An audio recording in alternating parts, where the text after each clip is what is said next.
ಯಾವುದು ಆಗ್ಬೇಕು ಸಿ ನಾನು ಪದೇ ಪದೇ ನಿಮ್ಮ ಮೂಲಕನೂ ಹೇಳಿದ್ದೀನಿ, ಪತ್ರದ ಮೂಲಕನೂ ಹೇಳಿದ್ದೀನಿ. ಈ ಗೊಂದಲ ನಿವಾರಣೆ ಆಗಬೇಕು. ಈ ಗೊಂದಲ ನಿವಾರಣೆ ಆಗದಿದ್ರೆ ಪಕ್ಷಕ್ಕೂ ಕೂಡ ಡ್ಯಾಮೇಜ್ ಆಗ್ತದೆ, ಆಡಳಿತಕ್ಕೂ ಕೂಡ ತೊಂದರೆ, ಅದು ಕೂಡ ಡ್ಯಾಮೇಜ್ ಆಗ್ತದೆ, ಎಫೆಕ್ಟಿವ್ನೆಸ್ ಹೋಗ್ತದೆ. ಈಗ ಅಧಿಕಾರಿಗಳು ನೋಡಂತಾಳಪ್ಪ ಇದೇನೋ ಇದಂತೆ ಅದಂತೆ, ಮಂತ್ರಿ ಬದಲಾಗ್ತಾರಂತೆ, ಮುಖ್ಯಮಂತ್ರಿ ಬದಲಾಗ್ತಾರಂತೆ ಅಂತಕ್ಕಂಥದ್ದು ಎಲ್ಲೋ ಒಂದು ಸಂಶಯ ಅವ್ರ ತಲೆನಲ್ಲೂ ಇರ್ತದೆ. ಅದರಿಂದ ಮಂತ್ರಿ ಬದಲಾಗ್ತಾರೆ, ಹೊಸ ಮಂತ್ರಿ ಬರ್ತಾರೆ, ಏನು ಹೇಳ್ತಾರೆ ನೋಡಂತಾಳು ಅನ್ನೋರು ಒಂದಷ್ಟು ಜನ ಇರ್ತಾರೆ. ಇನ್ನೊಂದಷ್ಟು ಜನ ಮುಖ್ಯಮಂತ್ರಿನೇ ಬದಲಾಗ್ತಾರೆ, ಏನಾಗ್ತದೆ ನೋಡೋಣ ಇರುವನೋರು ಇರ್ತಾರೆ. ಈ ಬ್ಯೂರೋಕ್ರಾಟ್ಸ್ ಇರ್ತಾರಲ್ಲ, ಅವರು ಯಾವ ಪಾರ್ಟಿ ಬರಲಿ, ಯಾರು ಅಧಿಕಾರಕ್ಕೆ ಬರಲಿ, ಅವರಂತೂ ಪರ್ಮನೆಂಟ್ ಗಿರಾಕಿಗಳು ಅವರು. ಅದರಿಂದ ಅವ್ರ ಥಿಂಕಿಂಗೇ ಬೇರೆ ಇರ್ತವೆ.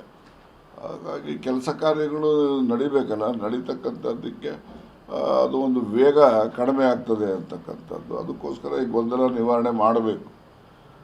ಮುಖ್ಯಮಂತ್ರಿಗಳನ್ನು ಮುಂದುವರಿಸೋದು, ಅವರಿಗೆ ರಿಶಫಲ್ಗೆ ಅವಕಾಶ ಕೊಡೋದು ಅಥವಾ ಬದಲಾವಣೆ ಏನು ಹೈಕಮಾಂಡ್ ತಲೆಯಲ್ಲಿ ಏನಿದೆಯೋ ಅದನ್ನು ಅವರು ಜಾಗ್ರತೆ ತೀರ್ಮಾನ ಮಾಡಬೇಕು, ವಿಳಂಬ ಮಾಡಬಾರ್ದು ಅಂತಕ್ಕಂಥದ್ದು ನನ್ನ ಒಂದು ಬೇಡಿಕೆ. ಸರ್, ನೀವು ಕೂಡ ಸಾಕಷ್ಟು ಹಿರಿಯರಿದ್ದೀರಿ, ಡೆಲ್ಲಿ ಮಟ್ಟದಲ್ಲಿ ಸಾಕಷ್ಟು ಕಾಂಟ್ಯಾಕ್ಟ್ ಇರುವಂಥದ್ದು. ಮುಖ್ಯಮಂತ್ರಿ ಬದಲಾವಣೆ ಆ ಥರದ್ದು ಏನಾದ್ರು ಇದೆಯಾ ಸರ್? ಎಲ್ಲಿ ಮುಖ್ಯಮಂತ್ರಿ ಬದಲಾವಣೆ ಚರ್ಚೆ ಆ ಥರದ್ದು ಏನಾದ್ರು ಇದೆಯಾ? ನೋಡಪ್ಪ, ಅವ್ರ ತಲೆಯಲ್ಲಿ ಏನಿದೆ ಅಂತೇಳಿ ನಾವು ಊಹೆ ಮಾಡಲಿಕ್ಕೆ ಆಗೋದಿಲ್ಲ. ಇದ್ರೂ ಇರ್ಬೋದು, ಇಲ್ಲದೇ ಇದ್ರೂ ಇರ್ಬೋದು. ಹಾಗಾಗಿ ಏನಿದೆ ನೋಡೋಣ. ಈಗ ನಮಗೇನೋ ಇದಾಗಿತ್ತು, 30 ತಿಂಗಳು ಅಂತ ಹೇಳ್ತಾ ಇದ್ದಿದ್ದನ್ನು ಕೇಳಿದ್ದೀನಿ ನಾನು. ಆ ರೀತಿ ಏನೂ ಆಗಿಲ್ಲ ಅಂತಕ್ಕಂಥದ್ದು ಕೇಳಿದ್ದೀನಿ. ಮತ್ತು ಪದೇ ಪದೇ ಮುಖ್ಯಮಂತ್ರಿಗಳು ಸ್ಪಷ್ಟನೆ ಕೊಟ್ಟಿದ್ದಾರೆ. ನನಗೇನು ಆ ಥರ ಇಲ್ಲ. ಯಾವತ್ತು ರಾಹುಲ್ ಗಾಂಧಿಯವರು ನೀವು ಯಾವ ರೀತಿ ನಡ್ಕೋಬೇಕು ಅಂತ ಹೇಳ್ತಾರೋ ಹಾಗೆ ನಡ್ಕೊಳ್ತೀನಿ. ಅವ್ರು ರಿಸೈನ್ ಮಾಡಿದ್ರೆ ಒಂದೇ ಒಂದು ಕ್ಷಣನೂ ಕೂಡ ನಾನು ಕಾಲ ವ್ಯಯ ಮಾಡೋದಿಲ್ಲ, ರಾಜೀನಾಮೆ ಕೊಡ್ತೀನಿ ಅಂತಲೂ ಹೇಳಿದ್ದಾರೆ. ರಾಹುಲ್ ಗಾಂಧಿಯವರು ಹೇಳ್ತಾರೆ, ಹೈಕಮಾಂಡ್ನವ್ರು ಹೇಳ್ತಾರೆ, ಅದನ್ನು ನಾನು ಪಾಲಿಸ್ತೀನಿ ಅಂತ ಹೇಳಿದ್ದಾರೆ. ಅಷ್ಟು ಹೇಳಿದ್ಮೇಲೆ ಗೊಂದಲ ಏನಿಲ್ಲ. ನಾವು the ball is in the court of the high command.